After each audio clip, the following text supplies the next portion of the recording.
കോട്ടയം തലയോലപ്പറമ്പിലെ junior public health nursing സെന്ററിന്റെ fuse ഊരി KSEB. ആരോഗ്യവകുപ്പിന്റെ കീഴിലുള്ള സെന്ററും ഹോസ്റ്റലും പൂട്ടി. വിദ്യാർത്ഥികൾ വീട്ടിലേക്ക് മടങ്ങി. 68,000 രൂപയാണ് കുടിശ്ശിക.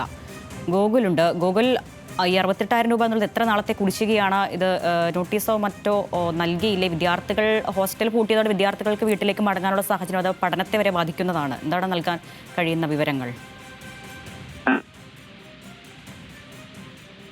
ഏറ്റവും വലിയ പ്രതിസന്ധിയായി മാറിയിരിക്കുന്നത് ഈ മാസം 24-ാം തീയതിയാണ് ഇത്തരത്തിൽ KSEB ഈ പണം അടയ്ക്കാത്തത് മൂലം, വൈദ്യുതി ചാർജ് അടയ്ക്കാത്തത് മൂലം ഈ ഹെൽത്ത് സെന്ററിന്റെ ഫ്യൂസ് ഊരുകയുണ്ടായത്. Thalayolaparambu junior public health nursing സെന്ററിന്റെ ഫ്യൂസ് ആണ് ഊരുകയുണ്ടായത്. തുടർന്ന് അതിനുശേഷം ഇതുവരെയും 2 ദിവസങ്ങൾ കഴിഞ്ഞിട്ട് പോലും ഈ പണം അടയ്ക്കാനായിട്ട് ഈ അധികൃതർ തയ്യാറായില്ല എന്നുള്ളത് തന്നെയാണ്. അതുകൊണ്ട് തന്നെയാണ് വിദ്യാർത്ഥികളുടെ പഠനം മുടങ്ങിയത്. വിദ്യാർത്ഥികളെല്ലാവരോടും തിരികെ മടങ്ങി വീട്ടിലേക്ക് പോയിക്കൊള്ളാൻ ഈ സ്ഥാപന അധികൃതർ തന്നെ അറിയിക്കുകയായിരുന്നു. 50ഓളം വിദ്യാർത്ഥികളാണ് ഇവിടെ പഠിച്ചിരുന്നത്.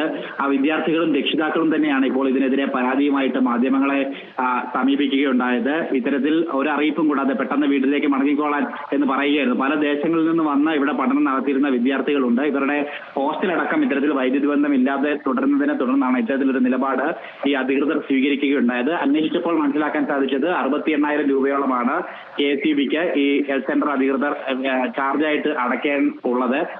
എന്തുകൊണ്ടാണ് അടച്ചില്ല എന്ന് ചോദിച്ചപ്പോൾ ഇത്തരത്തിൽ ഫണ്ട് അനുവദിക്കപ്പെട്ട് ലഭിച്ചിട്ടില്ല എന്നുള്ളൊരു മറുപടിയാണ് ഈ അധികൃതരുടെ ഭാഗത്ത് നിന്നും ലഭിക്കുകയുണ്ടായത്.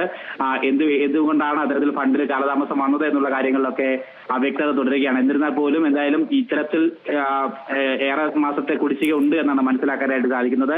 ഈ ഒരു തുക അടച്ച് ഇത്തരത്തിൽ വിദ്യാർത്ഥികളുടെ പഠനം പുനഃക്രമീകരിക്കണം എന്നുള്ളതാണ് രക്ഷിതാക്കളും വിദ്യാർത്ഥികളും ഉന്നയിക്കുന്ന പ്രധാന ആവശ്യം. എന്തായാലും ഇതിന്മേൽ ഇതുവരെ വാർത്ത പുറത്തു വന്നിട്ടും ഇതുവരെയും മറ്റ് നടപടികളൊന്നും ഉണ്ടായിട്ടില്ല എന്ന് തന്നെയാണ് നമുക്ക് ലഭിക്കുന്ന വിവരം. ഗോകുലാണ് വിവരങ്ങൾ നൽകിയത്.